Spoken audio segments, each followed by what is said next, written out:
Chapitre 31. Le lendemain, je me réveillais complètement guéri. Je pensais qu'un bain me serait très salutaire et j'allais me plonger pendant quelques minutes dans les eaux de cette Méditerranée. Ce nom, à coup sûr, elle le méritait entre tous. Je revins déjeuner avec un bel appétit. Hans s'entendait à cuisiner notre petit menu.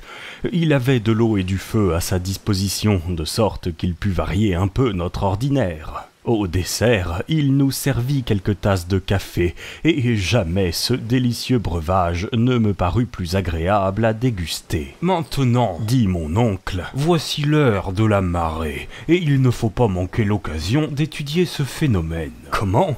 La marée ?» m'écriai-je. « Sans doute. L'influence de la lune et du soleil se fait sentir jusqu'ici. Pourquoi pas ? Les corps ne sont-ils pas soumis dans leur ensemble à l'attraction universelle ?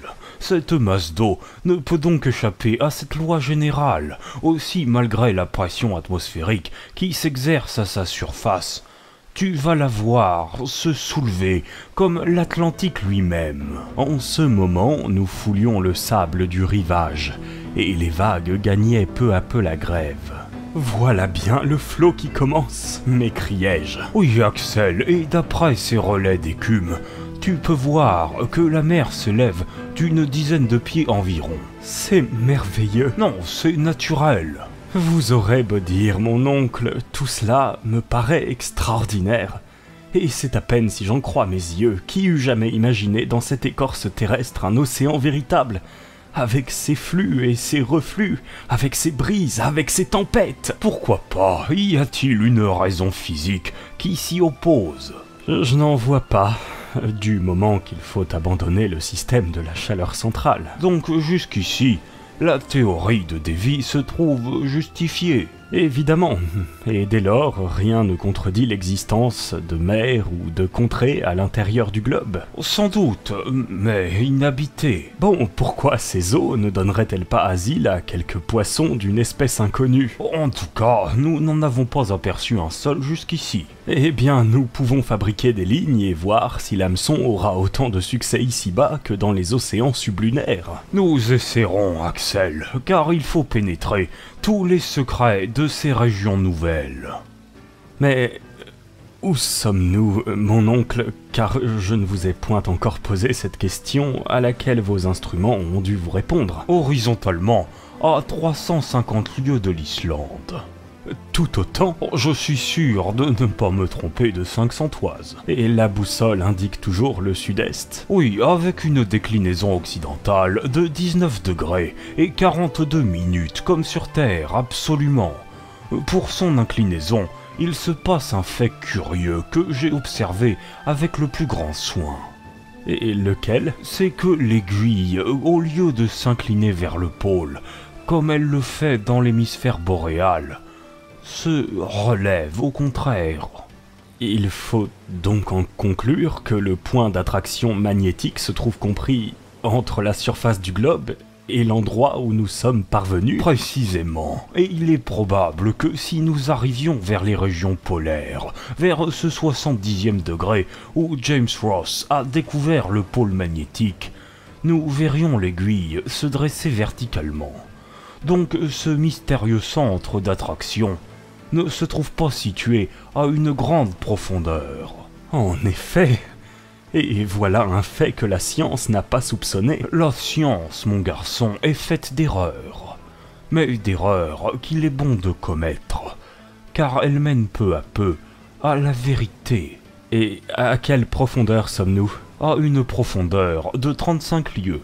Ainsi, dis-je en considérant la carte, la partie montagneuse de l'Écosse est au-dessus de nous, Et là, les monts Grampian élèvent à une prodigieuse hauteur leurs cimes couvertes de neige. « Oui, répondit le professeur en riant. C'est un peu lourd à porter, mais la voûte est solide. Le grand architecte de l'univers l'a construite en bons matériaux, et jamais l'homme n'eût pu lui donner une pareille portée. Que sont les arches des ponts et les arceaux des cathédrales auprès de cette nef d'un rayon de 3 lieues, sous laquelle un océan et ses tempêtes peuvent se développer à leur aise. Oh, je ne crains pas que le ciel me tombe sur la tête. Maintenant, mon oncle, quels sont vos projets ? Ne comptez-vous pas retourner à la surface du globe ? Retourner, par exemple. Continuer notre voyage, au contraire, puisque tout a si bien marché jusqu'ici. Cependant, je ne vois pas comment nous pénétrerons sous cette plaine liquide. Oh, je ne prétends point m'y précipiter la tête la première. Mais si les océans ne sont à proprement parler que des lacs, puisqu'ils sont entourés de terre, à plus forte raison, cette mer intérieure se trouve-t-elle circonscrite par le massif granitique ? Cela n'est pas douteux. Eh bien, sur les rivages opposés, je suis certain de trouver de nouvelles issues. Quelle longueur supposez-vous donc à cet océan ? 30 ou 40 lieues. Ah, fis-je, tout en imaginant que cette estime pouvait bien être inexacte. Ainsi, nous n'avons pas de temps à perdre, et dès demain, nous prendrons la mer. Involontairement, je cherchais des yeux le navire qui devait nous transporter. Ah, dis-je, nous nous embarquerons. Bien, et sur quel bâtiment prendrons-nous passage ? Ce ne sera pas sur un bâtiment, mon garçon, mais sur un bon et solide radeau. Un radeau ? m'écriai-je. Un radeau est aussi impossible à construire qu'un navire, et je ne vois pas... Tu ne vois pas, Axel, mais si tu écoutais, tu pourrais entendre... Entendre ? Oui, certains coups de marteau qui t'apprendraient que Hans est déjà à l'œuvre. Il construit un radeau ? Oui, comment ? Il a déjà fait tomber des arbres sous sa hache ? Oh, les arbres étaient tout abattus. Viens et tu le verras à l'ouvrage. Après un quart d'heure de marche, de l'autre côté du promontoire qui formait le petit port naturel, j'aperçus Hans au travail. Quelques pas encore, et je fus près de lui. À ma grande surprise, un radeau à demi terminé s'étendait sur le sable. Il était fait de poutres d'un bois particulier, et un grand nombre de madriers, de courbes, de couples de toute espèce jonchaient littéralement le sol. Il y avait là de quoi construire une marine entière. « Mon oncle !» m'écriai-je. « Quel est ce bois ?»« C'est du pin, du sapin, du bouleau, toutes les espèces des conifères du Nord, minéralisés sous l'action des eaux de la mer. » Est-ce possible ? C'est ce qu'on appelle du surtarbrandur ou bois fossile. Mais alors, comme les lignites, il doit avoir la dureté de la pierre et il ne pourra flotter. Quelquefois cela arrive. Il y a de ces bois qui sont devenus de véritables anthracites, mais d'autres, tels que ceux-ci, n'ont encore subi qu'un commencement de transformation fossile. Regarde plutôt, ajouta mon oncle en jetant à la mer une de ces précieuses épaves. Le morceau de bois, après avoir disparu, revint à la surface des flots et oscilla au gré de leurs ondulations. « Es-tu convaincu ?» dit mon oncle. Convaincu surtout que cela n'est pas croyable. Le lendemain soir, grâce à l'habileté du guide, le radeau était terminé.